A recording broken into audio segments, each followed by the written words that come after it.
It took 3 years to come up with the idea about how to make sure the lights come on regularly. A seemingly invisible force, visualized for us by the humming and glowing of our everyday appliances inside and the big, sprawling network of power lines outside. So if you go out for bond funding, ensure that future users of the system are paying for that improvement that they benefit from.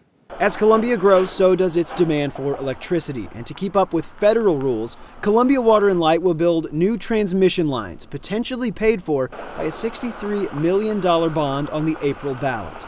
In 2003, a software glitch at a power company in Ohio took out power in New England. An alarm that normally would alert the system of one outage caused an enormous blackout, 10 deaths associated with it.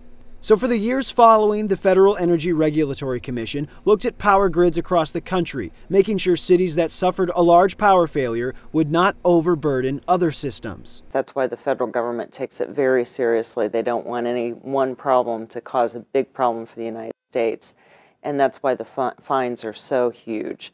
They can fine you up to $1 million a day for infractions of these rules.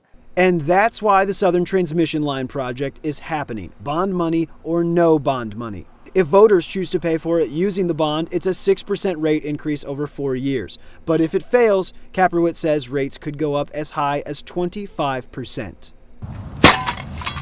Welcome to the Mill Creek substation on Peach Court, right next to the Rockbridge High School baseball field. The electric substations in town provide the city with more capacity for electricity. Imagine this as the substation itself. It'll probably be a little bigger, but cost the city $5 million to build. That's just part of the $36 million project, which involves building 8 miles of transmission line across the south side of town. From the Mill Creek substation, transmission lines run east to the Grindstone substation near Highway 63.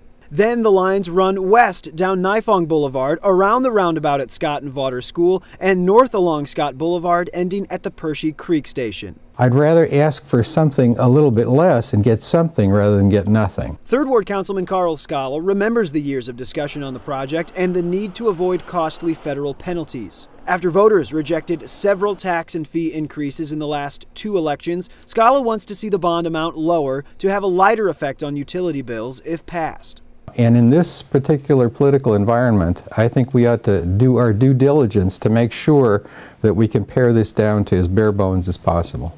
Scala looks at the $10 million dedicated to replacement and upgrade. Kaprowitz says that's for digging up and replacing buried power lines which may be damaged. But by prioritizing which ones the department needs to do, it can ask to borrow less money. Scala says bonds are the best way to pay for large capital projects, but the lower the amount, the better.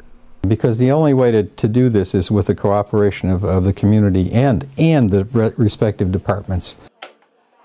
Water and Light has already reduced the amount asked in this bond issue. With this, bonds will fund 70% of Water and Light's capital improvement projects, down from the usual 80%.